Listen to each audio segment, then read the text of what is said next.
BTB ကနေကြိုဆိုလိုက်ပါတယ်ကမ္ဘာဖလားပြိုင်ပွဲရဲ့12ရက်မြောက်နေ့တော့ရောက်ရှိလာပါပြီ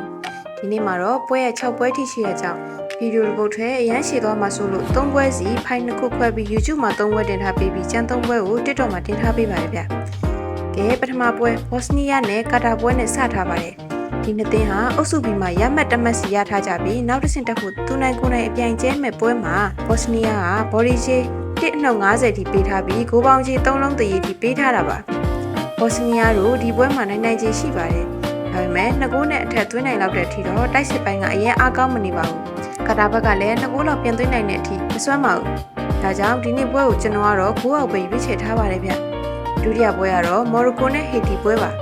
ဒီနေ့ပွဲကတော့ရှင်းပါတယ်မော်ရိုကိုအတွက်အုပ်စုပထမရဖို့အခွင့်အရေးကိုမော်ရိုကိုတို့နိုင်အောင်ကန်လာမှာဖြစ်ပြီးနိုင်ဖို့ကလည်းတေချာသလောက်ပါပဲဒါပေမဲ့နှလုံးတရီဘော်ဒီချေးမှာချေးပြည့်အောင်နိုင်မလားစဉ်းစားရမှာပါတစ်ဖက်ကဟေတီတို့ရဲ့ကမ္ဘာဖလားခရီးစဉ်ကတော့အဆုံးသက်သွားပြီဖြစ်တဲ့အတွက်ကြောင့်ဒီနေ့ပွဲမှာဘာဖီအားမှလည်းမရှိပဲသူတို့ပြည်သက်အတွက်ဖျော်ဖြေမှုအပြည့်ပေးပြီးကစားသွားမယ်ပွဲပါဒီပွဲမှာကျွန်တော်ကတော့ဘော်ဒီဆိုတာထက်ဂိုးပေါင်းကြီး3လုံးတရီမှာဂိုးပေါ်နဲ့ပဲစွန့်စားခြင်းပါတယ်ဂိုးပေါ်ကိုရွေးထားပါတယ်ဗျတတိယပွဲကတော့ဆွအသင်းနဲ့ကနေဒါပွဲပါကနေဒါတို့ဟာလက်ရှိဂိုးကွာခြားချက်ကြောင့်အုပ်စုပထမကိုနေရာယူထားနိုင်ပြီးအင်ရှင်ဆိုတဲ့အားသာချက်ကလည်းရှိနေပါသေးတယ်ဒါပေမဲ့ခြေစွမ်းပိုင်းနဲ့ရှင်ရင်တော့ဆွကပိုကောင်းပါတယ်ဘော်ဒီဂျေးကလည်းတရီဆိုပြား90လောက်ပဲရှိမှာမို့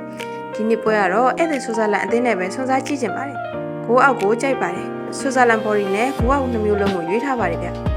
အားလုံးပဲကျေးဇူးပါဗျဒုတိယဖိုင်လက်ကျန်3ပွဲကိုတော့ TikTok မှာတင်ထားပေးပါတယ်ဗျနောက်ဗီဒီယိုမှာပြန်တွေ့ကြမယ်နော်